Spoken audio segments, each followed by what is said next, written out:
saudara-saudara kaum muslimin rahimakumullah. Kita menyaksikan peristiwa-peristiwa yang memilukan dan memalukan. PHK terjadi di mana-mana. Pengangguran meningkat, harga-harga membumbung tinggi, daya beli rakyat semakin lemah. Sementara di bidang politik, kejadian-kejadian memberikan indikasi bahwa persatuan dan kesatuan kita sebagai bangsa dewasa ini tengah berada dalam ujian yang berat. Pada jumpa kita kali ini, tanpa bermaksud untuk mencari kambing hitam dari bencana yang kita hadapi, saya ingin menyampaikan sebuah hadis yang diriwayatkan oleh Imam At-Tabarani dari Ibnu Abbas bahwa Rasulullah sallallahu alaihi wasallam bersabda, "Khamsun bi khamsin." Ada 5 perkara yang dapat menimbulkan 5 macam bencana. Mari kita renungi hadis ini satu demi satu sebagai bahan introspeksi buat kita semua dalam menghadapi bencana yang tengah berlaku sekarang ini. Yang pertama, ma naqasa qaumul ahda illa sullita alaihim aduwwuhum.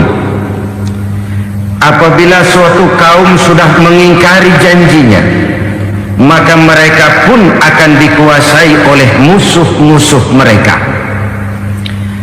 Sederhana saja nampak kalimat dalam hadis ini. Apabila orang sudah mengingkari janji, mereka akan dikuasai oleh musuh-musuh mereka sendiri.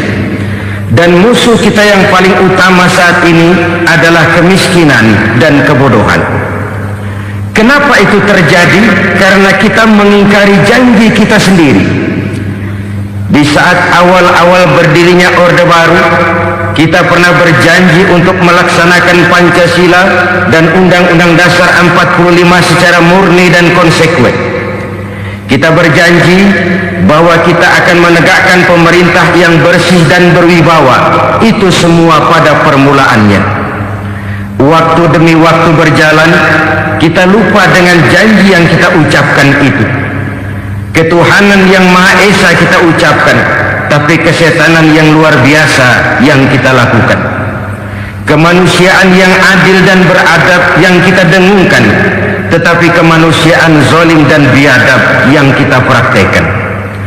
Sederhana saja saudara, hampir setiap pejabat pada posisi-posisi kunci, di awal-awal ia memangku jabatan itu, biasanya ia mengucapkan sumpah dengan lafaz demi Allah bahwa dalam melaksanakan jabatan ini saya tidak akan menerima hadiah atau pemberian dalam bentuk apapun. Itu pada permulaannya. Lama-lama rupanya hadiah itu asik juga, mulai diterima. Lama-lama dirasa kurang, mulai menagih. Dan akhirnya terjadilah praktek yang disebut suap menyuap, semir menyemir, dan lain sebagainya. Kalau ini sudah menjadi kenyataan, bagaimana kita mau menegakkan pemerintah yang bersih dan berwibawa?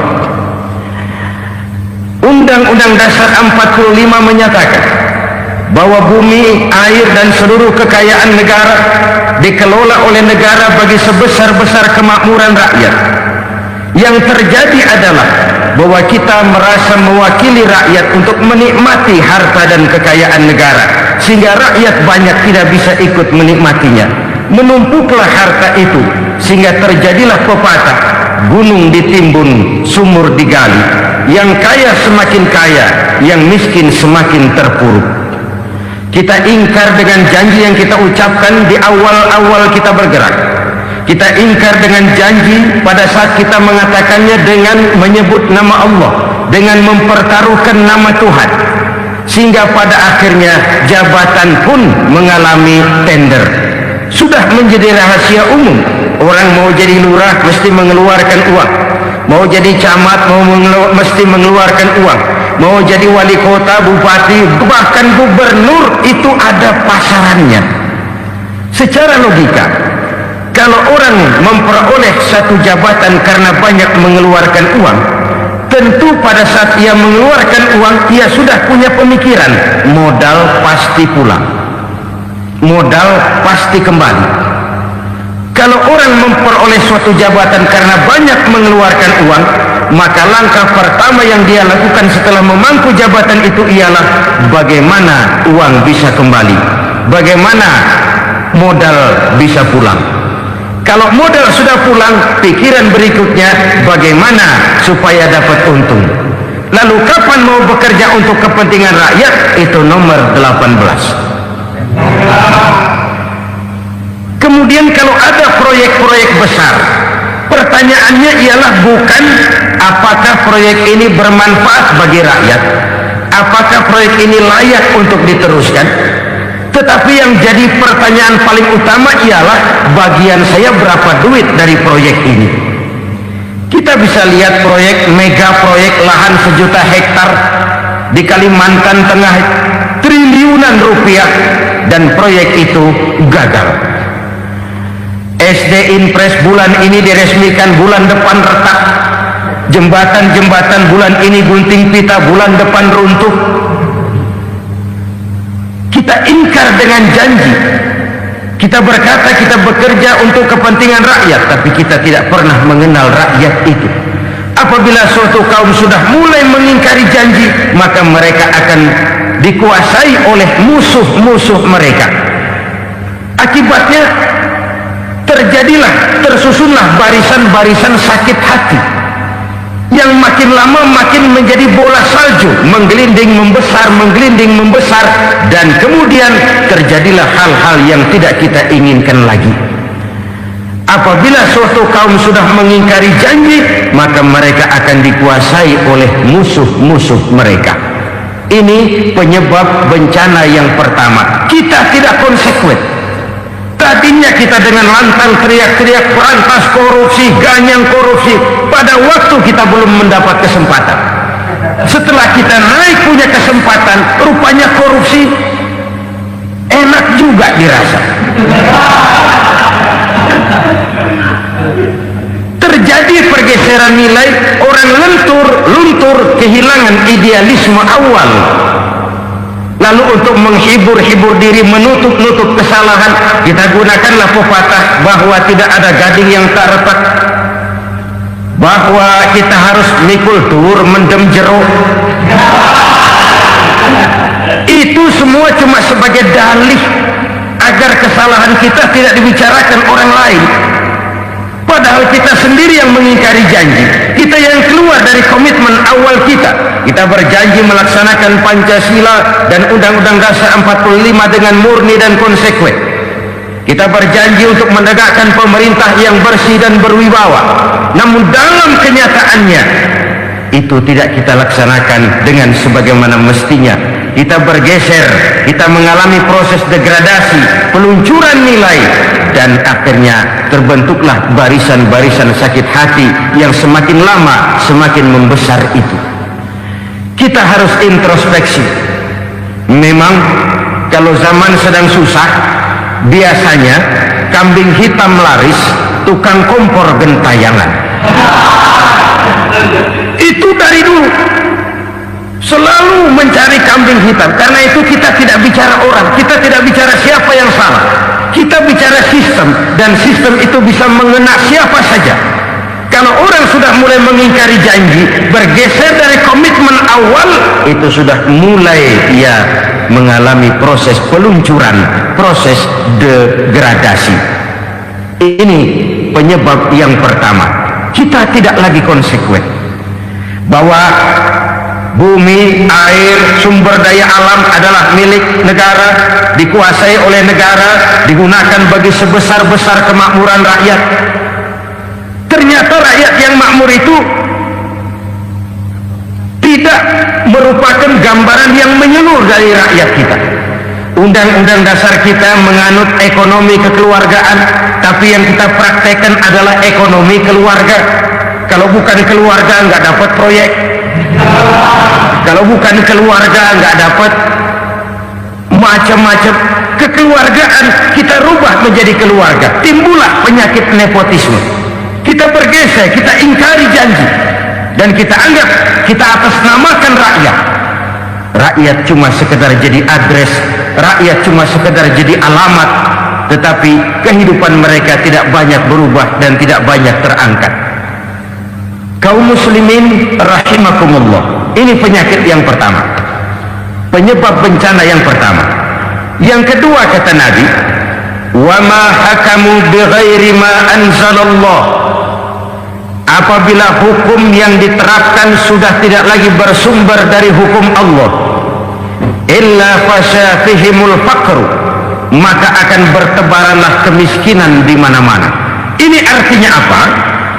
Apabila hukum tinggal sebuah stempel, apabila hukum sudah diatur menurut kepentingan, apabila hukum sudah tidak lagi ditegakkan secara adil, maka kemiskinan merambah di mana-mana. Hukum diatur menurut selera orang yang sedang berkuasa, maka yang benar bisa jadi salah, yang salah bisa jadi benar. Hukum dalam kenyataan hidup berlaku seperti pisau. Pisau itu kan saudara lihat, yang namanya pisau dimanapun itu tajamnya ke bawah, ke atas tumpul. Kalau hukum itu, kalau untuk rakyat, hukum itu tajam bukan main, cepat sekali dilaksanakan. Tapi giliran menengah ke atas yang gedean dikit berbuat salah, hukum tumpul. Hukum pura-pura tidak dengar, akibatnya terluka rasa keadilan rakyat. Satu kasus rakyat diam, dua kasus rakyat diam, tiga kasus rakyat diam, kasus terakumulasi di hati rakyat, luka rasa keadilan, dan itu menjadi sumber bencana. Penjarahan kita tidak setuju itu, tapi kita harus melihat kausalnya. Itu kan tidak berdiri sendiri, itu kan karena terlukanya rasa keadilan rakyat melihat kesempatan ini tidak merata. Kalau rakyat ini yang ngajukan kredit ke bank, walaupun jumlahnya cuma jutaan, ratusan ribu, susahnya 17 setan. Tapi ada orang-orang tertentu yang agunannya palsu, jaminannya palsu, bawa kata belece, bukan cuma miliaran, triliunan kredit bisa keluar. Terluka rasa keadilan, hilangnya kesempatan. Rakyat cuma dapat kesempitan, jarang dapat kesempatan. Dari lukanya rasa keadilan ini, memang ya entah lipstick, entah basa-basi, dibentuklah tim ini, dibentuklah badan pengawas ini, dibentuklah tim ini. Kalau membentur tahu, hancur tahu. Tapi kalau tim yang dibentuk membentur karang, bukan karangnya yang hancur biasanya, timnya yang bubar. Kenapa? Yang dibentur batu karang yang sangat keras. Kita main-main dengan hukum, kita tidak konsekuen dengan hukum, luka rasa keadilan, dan itu terakumulasi. Tamsil rakyat tahu, terakumulasi, menguap begitu saja. Kasus-kasus lain rakyat tahu, menguap begitu saja. Ketidakadilan terakumulasi, mengendap di hati rakyat, menunggu ledakan. Pada saat sumbu meledak, rakyat tidak bisa dibendung lagi. Oke, kita tidak setuju dengan penjarahan, tapi jangan melihat itu sebagai peristiwa yang berdiri sendiri. Kenapa itu terjadi? Kausalnya kenapa? Oke, kita tidak setuju memang, tapi yang dijarah oleh rakyat kan memang cuma untuk perut. Yang dijarahkan beras, yang dijarahkan televisi, yang dijarahkan kulkas yang masih bisa dihitung, yang memang real untuk kebutuhan rakyat. Penjara-penjara berdasi kepala botak yang menguras uang rakyat habis-habisan, enak saja melenggang dalam kehidupan ini, makin terluka rasa keadilan rakyat. Apabila hukum yang diterapkan sudah menyimpang dari keadilan yang diajarkan Allah, fasyafihimul fakru, bertebaranlah kemiskinan. Aneh, memalukan, memilukan.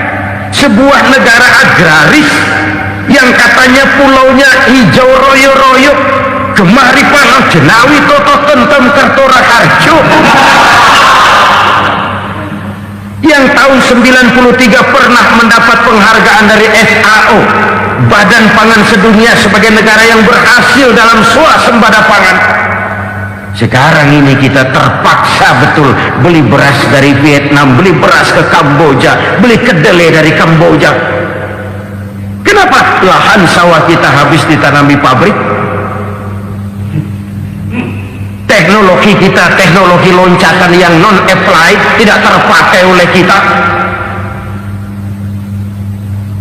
Lantas lahan yang tidak bisa kita tanami, kita paksakan lahan-lahan gambut menjadi tanah pertanian yang subur dengan biaya triliunan, dan kita gagal.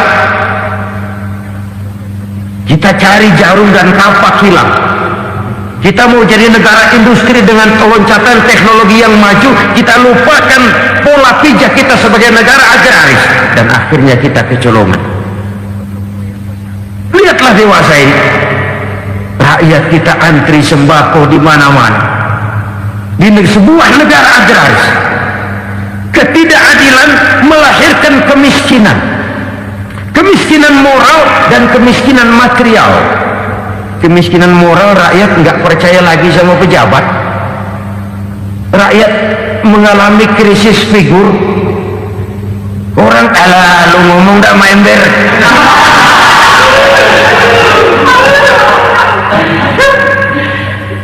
Penataran yang menghabiskan biaya miliaran itu melahirkan pejabat-pejabat korup.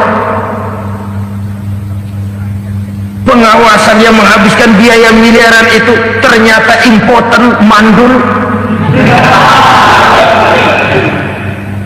Kemiskinan moral. Jujur saya berkata, saudara-saudara, setelah pintu reformasi dibuka, itu yang masuk memang macam-macam. Ada yang memang punya tujuan murni, konsekuen, dan punya konsep.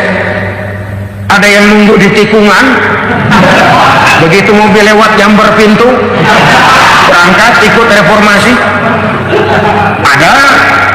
Ada yang memanfaatkan momentum mumpung untuk nyampein unek-unek, ngerti nggak, pokoknya ngomong. Sehingga keadaan semakin rancu, kebingungan semakin menjadi-jadi, masalah yang paling urgen tidak terselesaikan. Sekarang ini orang berpikir mendingan jadi pala ular daripada jadi buntut macan. Buntut macan memang hebat macan, tapi kalau buntutnya cuma ugel-ugel di belakang buat apa? Mendingan jadi pala ular, kecil juga nyaplok. Artinya ya biar kecil juga kalau punya partai kan gagah. Lalu rame-rame bikin partai kayak bikin arisan. Orang makin mengalami dislokasi. Semua mau jadi pahlawan, semua mau nomor satu, semua ngomong. Iya kalau bidangnya, kalau bukan makin rancu. Marilah lewat kesempatan ini saya mengajak kita untuk tahu diri. Biarkan politisi ngomong politik, biarkan ekonom menata ekonomi, biarkan praktisi bicara soal hukum, biarkan rakyat munajat, istighfar, mohon pertolongan Allah. Tahu diri kita. Kalau memang ayam, kukuruyuk aja dah. Kalau memang kucing, ayo ngeong. Kalau kambing, silahkan ngembe. Udah tahu ayam, ngeong bunyinya. Suaranya palas, orang nggak ngerti, bingung, makin menjadi-jadi. Ibarat kesebelasan sepak bola bangsa kita sekarang ini, rame-rame mau bikin gol, kiper ikut nyerang sekarang. Memilukan dan bahkan memalukan. Wa ma hakamu bighairi ma anzalallah illa fasyafihimul fakru. Kalau hukum yang diterapkan sudah menyimpang dari keadilan yang diajarkan Allah, bertebaranlah kemiskinan di mana-mana. Coba sekarang ini, yang punya duit bingung, apalagi yang kagak punya duit. Yang pengusaha gede ngeluh, apalagi yang pengusaha pas-pasan. Yang yang kagak punya beras, yang punya beras saja masih bingung, apalagi yang nggak punya beras. Ini sudah demikian merata. Dulu kita kagum mendengar konglomerat kelas buadak, kelas-kelas yang seakan-akan cuma ada dalam khayalan mereka, punya kekayaan miliaran dolar, triliunan. Sudahlah, seolah-olah nggak terjangkau sama kita. Weh, ternyata yang gede-gede itu juga gede utangnya.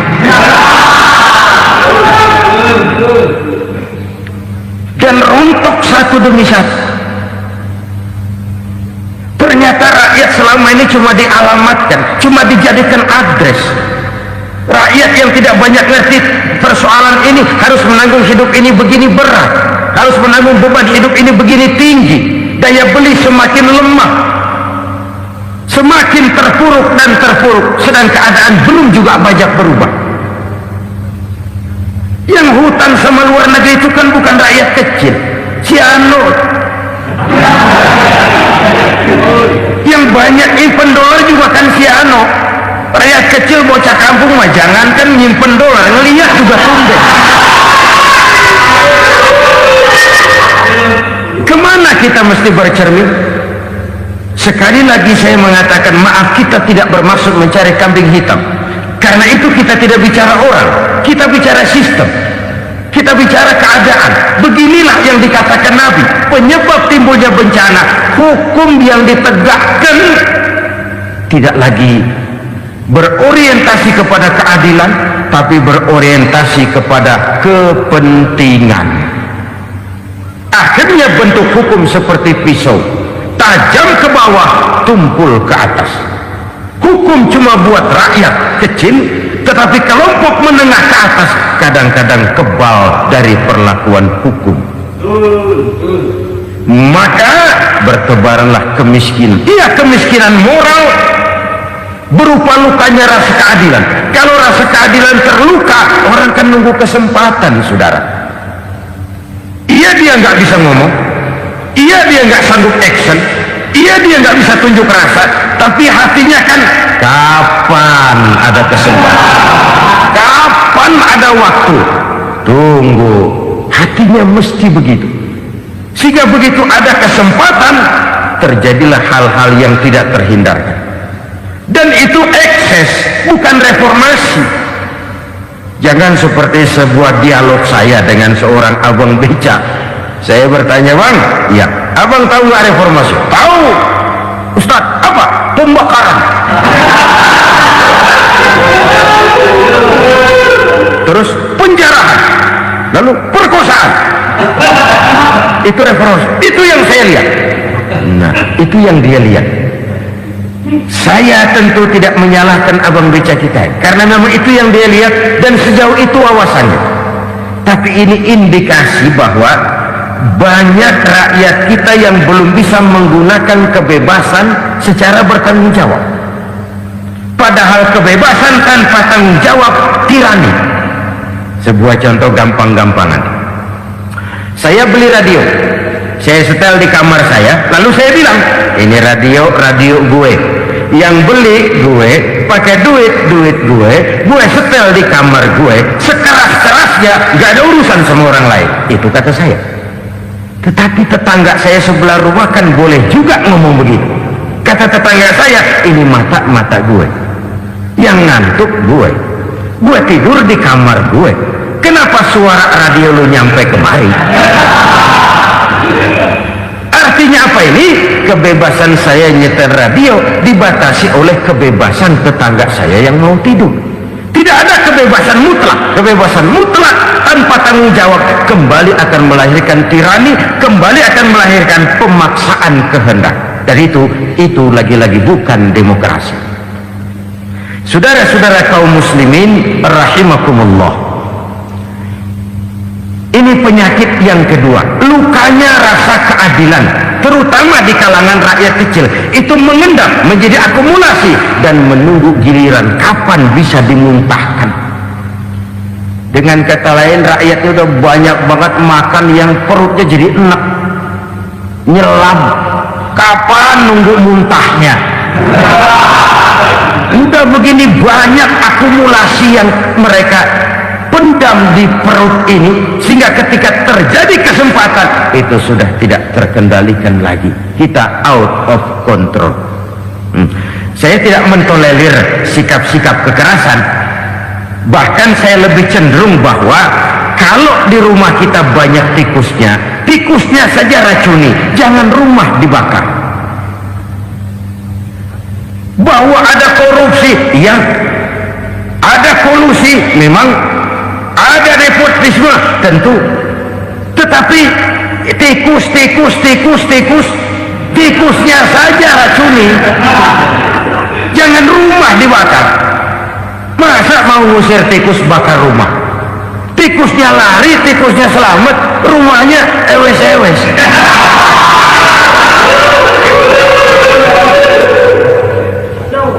Tikus selamat, rumah nggak punya, masalah nggak terselesaikan dengan sebagaimana yang kita harapkan. Kita sepakat ini negara hukum, dan di hadapan hukum semua manusia itu sama. Itu prinsip yang diajarkan Allah. Al-musawat bainan nas fi takalifil ahkam. Semua manusia sama dalam berhadapan dekat dengan hukum Allah Subhanahu wa ta'ala. Kalau hukum sudah pandang bulu, itu jelas yang enak yang banyak bulunya. Siapa yang banyak bulunya? Monyet. Kalau hukum pandang bulu, monyet keenakan. Saudara-saudara kaum muslimin rahimakumullah, introspeksi. Mari kita bercermin bagaimana perjalanan hukum selama ini. Kalau introspeksi ini kita temukan, lalu ada upaya untuk memperbaiki diri. Jangan menggunakan tak ada gading yang tak retak, mikul duwur mendem jero untuk menutup-nutupi kesalahan orang. Padahal kesalahan itu sedemikian besar. Padahal rakyat kita tiap hari antri sembako. Ada yang sehari sekali makan, ada yang makan sudah bercampur tiwul, ada yang nasi sudah dicampur pisang, balik jadi orok lagi. Macam-macam upaya rakyat untuk menangsal perut ini. Lalu rakyat ditenang-tenangkan, lebih baik puasa Senin Kemis sambil menghadapi krisis ekonomi. Kenapa rakyat yang disuruh puasa? Kenapa bukan pejabatnya yang puasa lebih dulu untuk kemakmuran rakyat? Kalau rakyat yang memang perutnya udah gepeng disuruh puasa, makin krempeng perutnya. Artinya pejabat harus punya sense of politics. Ya, tidak, puasa itu kan tidak cuma Senin Kemis saja. Puasa itu puasa perasaan, puasa menghargai perasaan yang sedang kondisi yang sedang dihadapi oleh rakyat. Bagaimana rakyat yang tengah antri sembako melihat pejabatnya lewat dengan mobil yang harganya sampai 1 miliar. Oh, inilah pemimpin saya. Luka lagi rasa keadilannya. Kita tidak tenang rasa. Puasa dalam artian itu pun akan menolong menegakkan semangat kebersamaan, membentuk semangat kebersamaan. Saudara-saudara kaum muslimin rahimakumullah, penyebab bencana yang ketiga dikatakan oleh baginda Nabi, wala zaharat fihimul fahishatu illa fasha fihimul maut. Apabila kekejian telah merajalela, maka maut bertebaran di mana-mana. Kita renungi butir kalimat dalam hadis ini. Apabila kekejian telah merajalela, maut bertebaran di mana-mana. Begitu murah arti sebuah kehidupan. Penjarahan untuk hal-hal yang kecil tapi sampai mengorbankan nyawa. Apabila kekejian sudah terjadi di mana-mana, maut pun bertebaran. Maut dalam arti berpisah ruh dengan jasad, tapi juga maut dalam arti orang bisa mati karirnya, orang bisa mati usahanya, orang bisa mati kesempatannya karena perbuatan-perbuatan keji yang selama ini tidak terbendung. Lahirlah teori mafia. Siapa yang kuat, dia yang berkuasa. Siapa yang lemah, dia menjadi mangsa. Proyek-proyek besar yang menang tender itu ya dari itu ke itu saja. Yang pengusaha-pengusaha tidak punya koneksi, tidak bisa bayar komisi, dapat proyek tetelan. Ada dagingnya, dikit namanya juga tetelan. Dagingnya sudah habis disantap oleh meja. Sekian puluh meja dilalui, sekian puluh amplop dikeluarkan. Sehingga yang akhirnya ya tinggal tetelan itu tadi. Maka kualitas pekerjaan pun sudah bukan lagi jadi masalah. Demikianlah mafia-mafia ini bermunculan di mana-mana. Di pengadilan terkenal mafia pengadilan. Hukum bisa dibeli, hukum bisa dipesan menurut kebutuhan sponsor. Mafia peradilan, mafia politik, mafia ekonomi, bahkan mafia agama yang menggunakan agama sebagai kedok, menggunakan agama sebagai dalih, menggunakan agama sebagai topeng untuk melancarkan maksud-maksud politiknya pun tidak tertutup kemungkinan. Apabila kekejian telah merajalela, maut bertebaran di mana-mana. Korupsi, kolusi, nepotisme itu bagian dari kekejian. Kita selama ini kalau mendengar maksiat, itu yang terbayang cuma judi, mabuk, zina, ya itu maksiat. Tapi korupsi, kolusi, nepotisme itu juga maksiat dalam bentuk lain. Kalau ini sudah bertebaran, maka maut terjadi di mana-mana. Jangan bayangkan cuma mati orangnya, itu sih kewajiban. Yang menyakitkan itu orangnya masih hidup tapi dibikin mati, karirnya mati. Kenapa? Karena yang diperlukan bukan cuma orang pinter tapi orang taat. Biar pinter, kalau nggak taat minggir. Biar bodoh, kalau taat bisa nyenangin atasan, bisa nyemur. Kumaha juragan wae ayo nama. Itu yang kadang-kadang dapat penghargaan. Tidak ada prestasi kerja kecuali bikin senang orang di atas. Kita lihat di desa-desa jalan rusak. Kalau ada berita pejabat anak mau turun, jalan rata sekali. Sampai tanah dari mana aja dikeruk buat ngeratain tuh jalan. Pejabat pulang legok lagi jalanan. Katanya kita kerja buat rakyat, nyatanya kita cuma melayani atas. Kenapa? Terjadi lingkaran setan. Seperti kata lagu Dul Sumbang itu.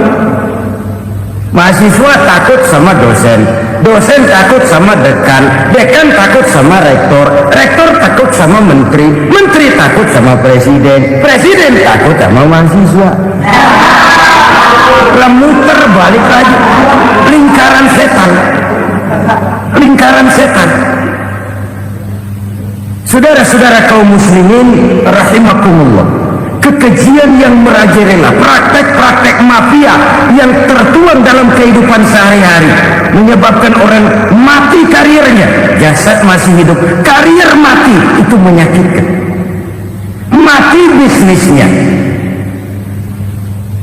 Rakyat kecil pernah senang ketika cengkeh booming, harganya bagus, rakyat banyak yang pergi haji.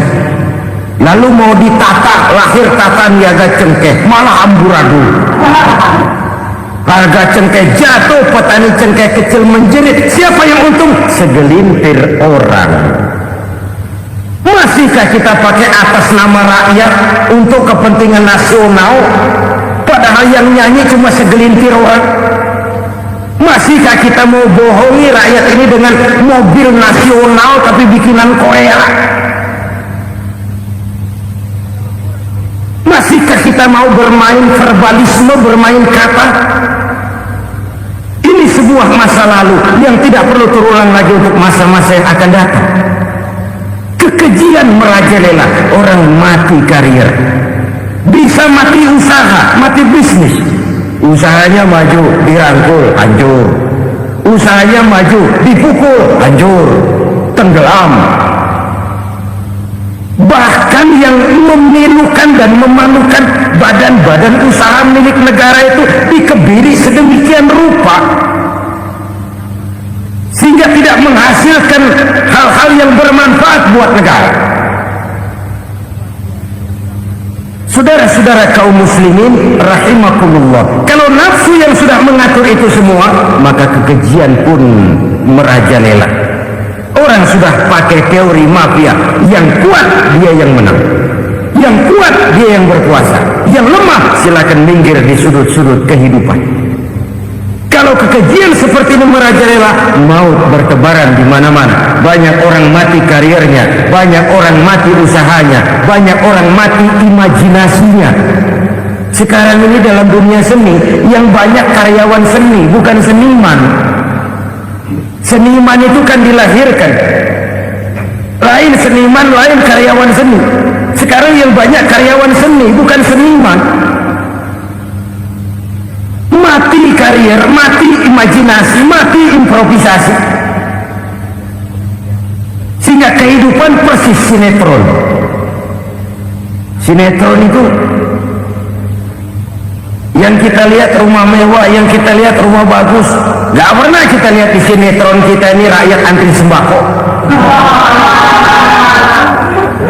Kita dijejali hal-hal yang indah, yang wah, yang membuat kita tenggelam dalam gaya hidup instan, tenggelam dalam gaya hidup wah. Kita lupa dengan realitas keseharian di tengah-tengah masyarakat kita. Lahirlah kelompok-kelompok selebritis, dibesarkan oleh berbagai media. Selebritis pilek aja masuk koran, pilek.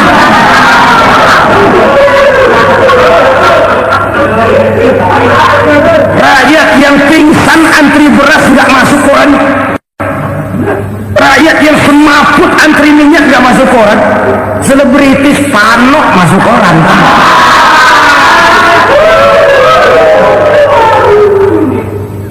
Kita besarkan hal-hal kecil, kita kecilkan hal-hal besar.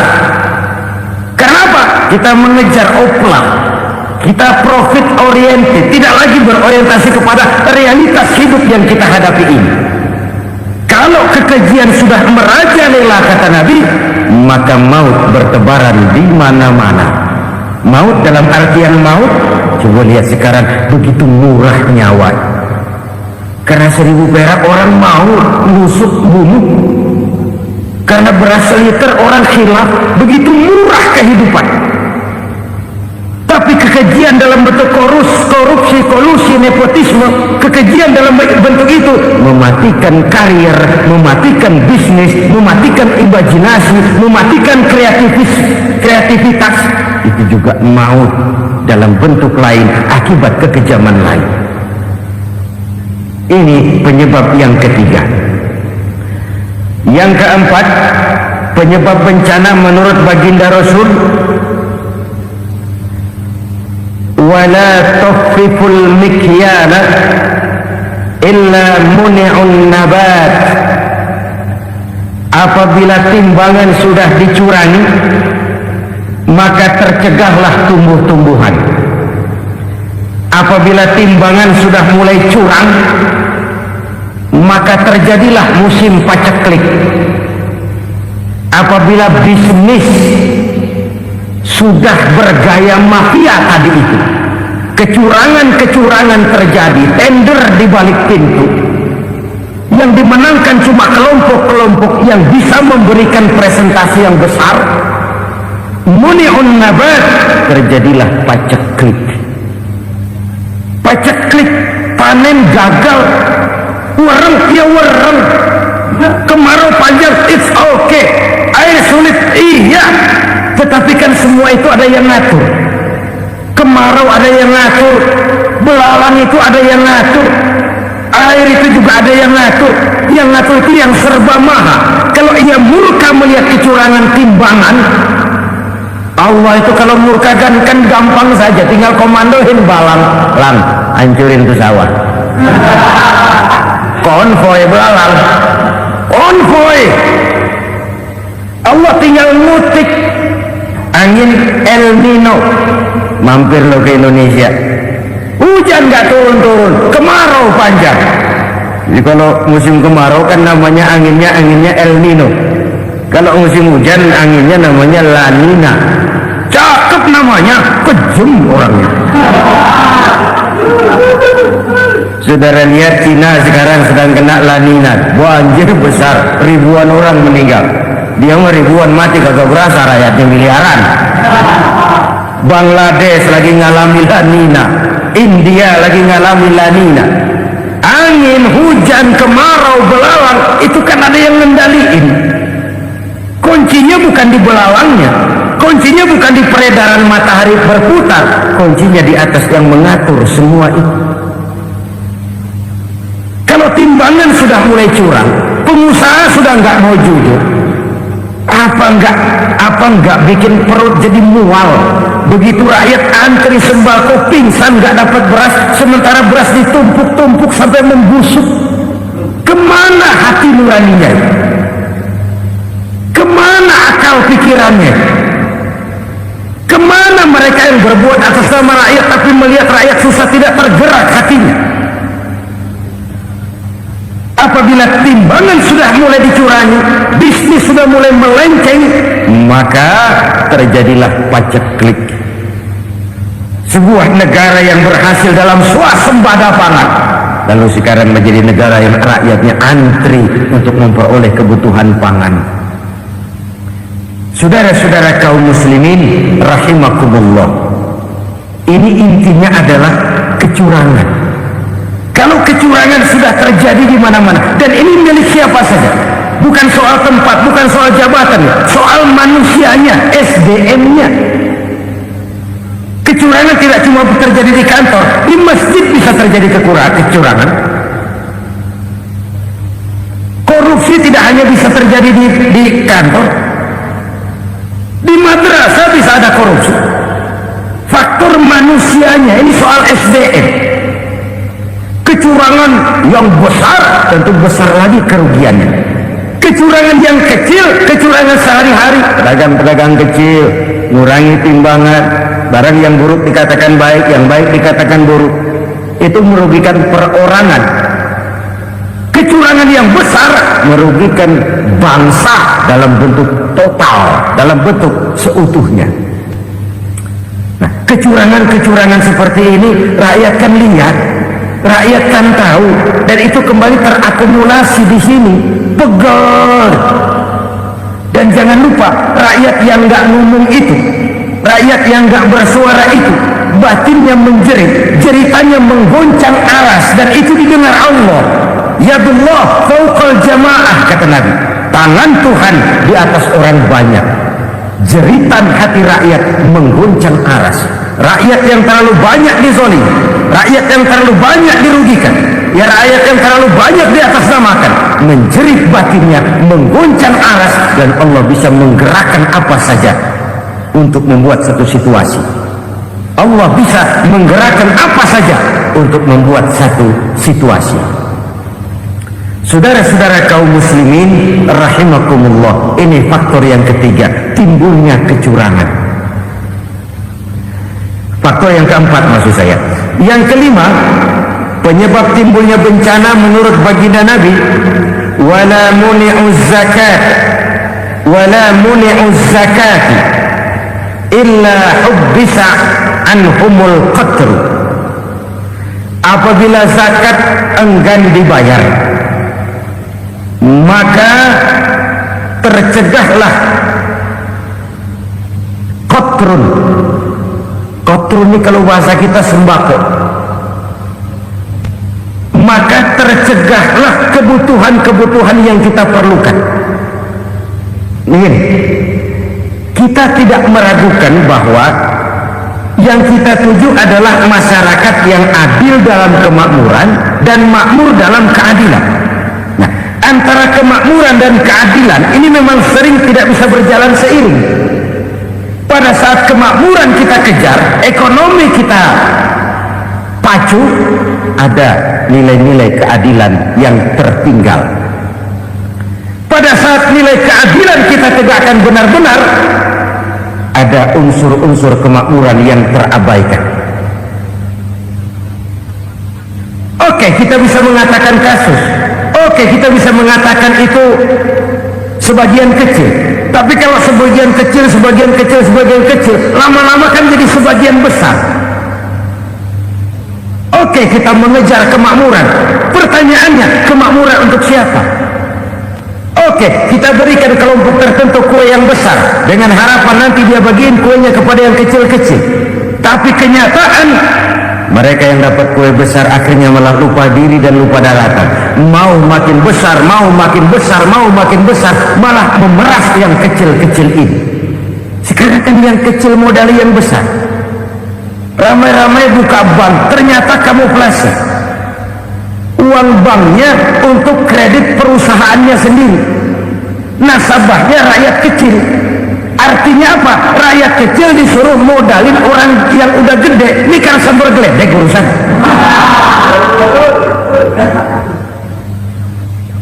Ini kan permainan apa lagi? Rakyat kecil suruh modali yang gede. Nasabahnya rakyat kecil, kumpulkan uangnya di bank, kucurkan kredit kepada perusahaannya sendiri. Bukankah itu rakyat kecil suruh modali yang gede? Sudah begitu kejamkah kita untuk meraih keuntungan dengan mengorbankan orang kecil? Sudah tidak bicarakah lagi nurani kita melihat penderitaan orang yang semakin susah ini? Kalau zakat enggan dibayar, padahal zakat 2,5% saja, kalau itu pun enggan, kalau zakat saja enggan, bagaimana pula yang namanya sodako, bagaimana pula yang namanya infak, bagaimana pula yang namanya santunan, bantuan. Kadang-kadang lipstick nyumbang si nyumbang, cuman nyolongnya lebih gede. Ini namanya sumbangan lipstick. Buat lipstick itu kan buat ngumpetin bibir pucat. Itu fungsi utama lipstick. Buat ngumpetin korupsinya, nyumbang kegiatan-kegiatan sosial. Tapi yang dia korup lebih gede dari yang dia sumbangin. Lipstick kamuflase. Nepu kata anak sekarang.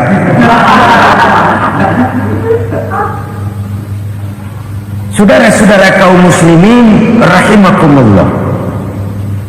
Demikian berat kewajiban zakat ini sampai di zaman Sayyidina Abu Bakar pernah keluar komando perangi orang yang enggan membayar zakat. Perangi.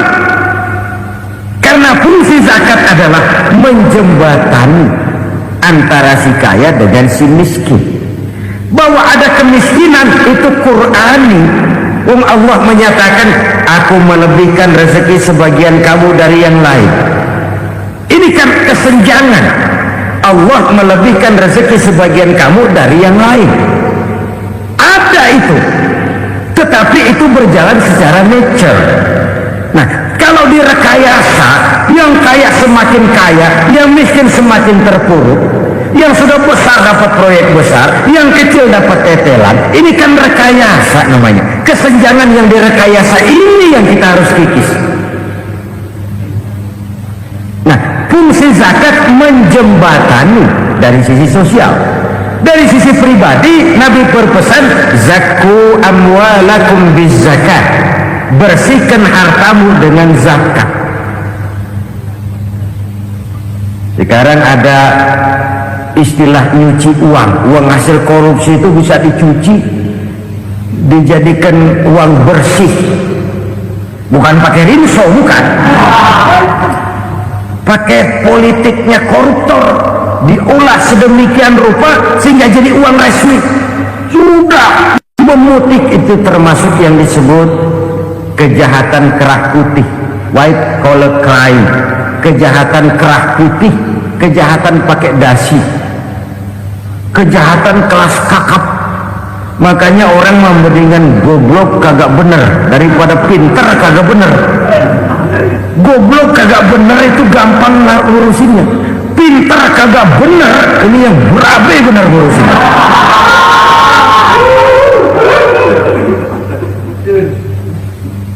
Kita bukan cuma perlu orang pinter kok di zaman sekarang. Kita perlu orang-orang bener yang punya komitmen, yang sesuai kata dan perbuatan, yang bisa merasakan apa yang dirasakan oleh rakyat, yang punya sense of politik yang tinggi, yang peka, yang penuh keterbukaan, yang punya wawasan dan pandangan jauh ke depan. Dari sisi pribadi, zakat itu membersihkan harta kita. Ya, dia tercampur dengan yang subhat, dia bahkan mungkin tercampur dengan sedikit-sedikit yang haram. Itu zakku amwalakum bizakat. Bersihkan hartamu dengan zakat itu. Pada sisi sosial ia menjembatani, pada sisi pribadi ia membersihkan harta kita. Karena itu kalau kita minta berdoa minta rezeki, syarat rezeki itu halalan, thayyiban, wasi'an. Nggak pernah kurang dari 3 itu. Halal, bagus, banyak. Halal, bagus, tapi sedikit, susah ngaturnya. Halal, banyak, tapi kurang bagus. Buat apaan? Bagus, banyak, tapi haram. Enggak ada artinya. Sebab kata Imamul Ghazali, kalau kau terlalu suka memakan makanan yang haram, dikunyah masuk ke dalam perut besar, digiling oleh perut besar, menghasilkan energi, menggerakkan sel-sel pembuluh saraf, kau juga akan cenderung berpikir yang haram. Kalau sudah cenderung berpikir yang haram, perbuatan pun akan mengarah kepada perbuatan-perbuatan yang haram. Dulu waktu kelompok Jimbaran 200 konglomerat Indonesia kumpul dihimbau supaya sekian persen kasih pengusaha-pengusaha lemah. Itu kan cuma sekedar belas kasihan, tidak banyak menolong keadaan. Dan bukan itu yang diperlukan pengusaha-pengusaha kecil. Yang diperlukan adalah berikan kami kesempatan seperti mereka dapat kesempatan. Berikan kami peluang seperti mereka juga dikasih peluang. Kalau cuma dikasih 100 juta, 200 juta hari ini, usaha kami nggak ada prospeknya, peluang kagak ada, kan sama juga bohong. Diceburin ke kali, disuruh berenang, tangan diikat, mendingan mampusin ketahuan. Ayo berenang, berlomba, tangan diikat, kaki diikat, sama saja nyuruh mati. Jadi jangan kasih ikannya, kasih kailnya. Yang diperlukan pengusaha kecil menengah ke bawah itu bukan cuma sekedar belas kasih dari konglomerat-konglomerat besar. Berikan kami peluang seperti mereka juga dapat peluang. Berikan kami kesempatan seperti mereka dapat kesempatan. Berikan kami kredit dengan kemudahan seperti mereka juga kalau minta kredit begitu mudahnya. Menciptakan peluang dan kesempatan, pemerataan. Bukan menciptakan manusia Indonesia dengan standar ekonomi yang sama. Semua rumahnya harus sama, semua punya mobil. Itu sih kebersamaan bebek. Bebek, coba lihat bebek, satu ngalor semua, satu ngidul semua. Kebersamaan bukan itu. Kebersamaan adalah menciptakan peluang. Kalau yang kaya bisa semakin kaya, kenapa yang miskin tidak bisa ikut naik jadi sedikit kaya?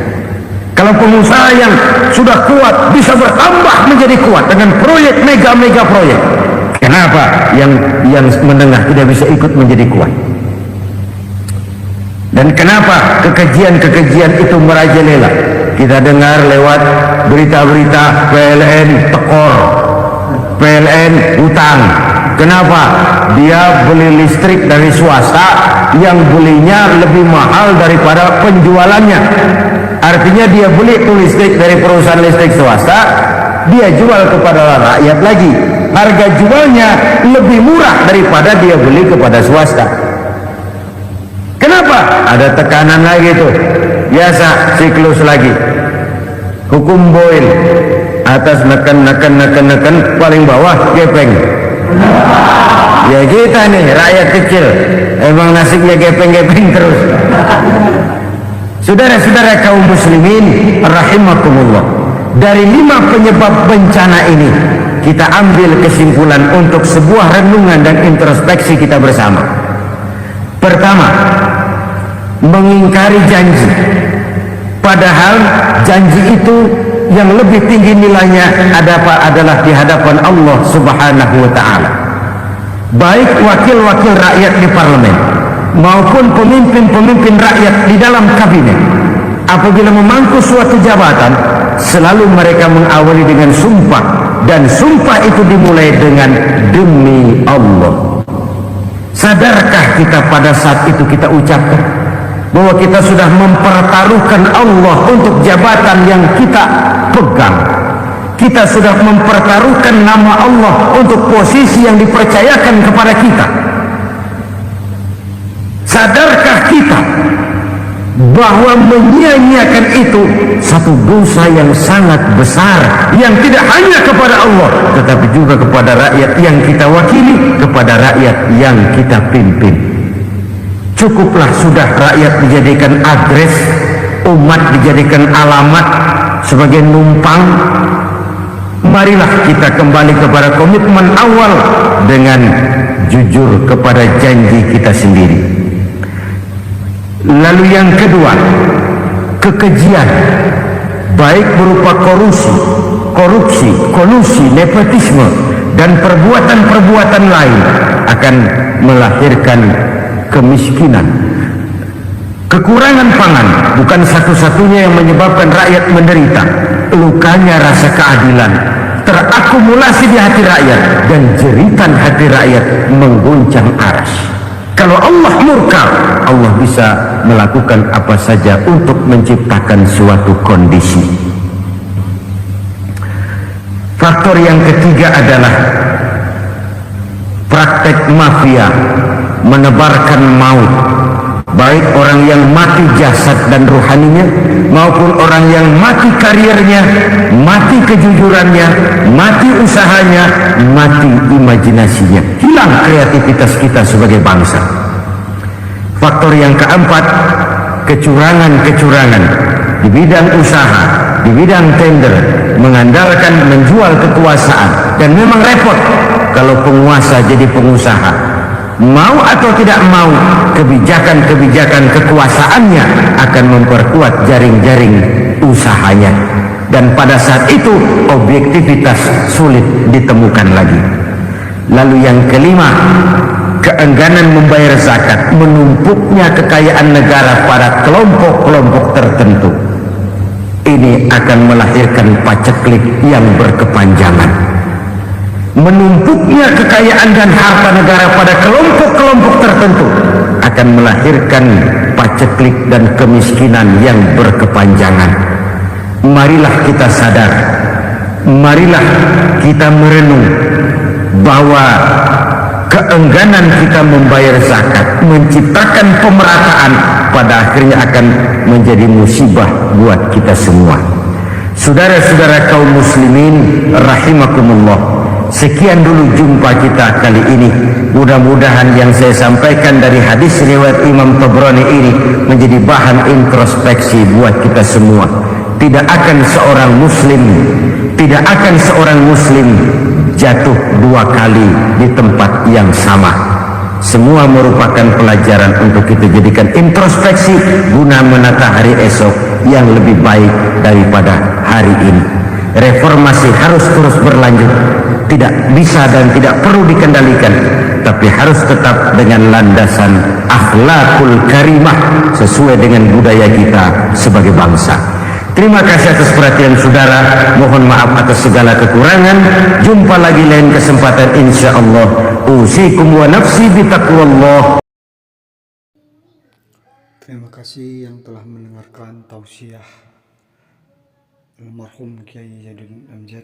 Semoga almarhum selalu ditempatkan tempat yang layak oleh Allah Subhanahu wa taala, dan tausiah beliau bermanfaat untuk kita semua dan umat-umat Islam. Terima kasih yang telah mendengarkan. Semoga bermanfaat untuk kita semua dan menjadi pedoman hidup kita apa yang telah disampaikan oleh almarhumah Kiai Zainuddin MZ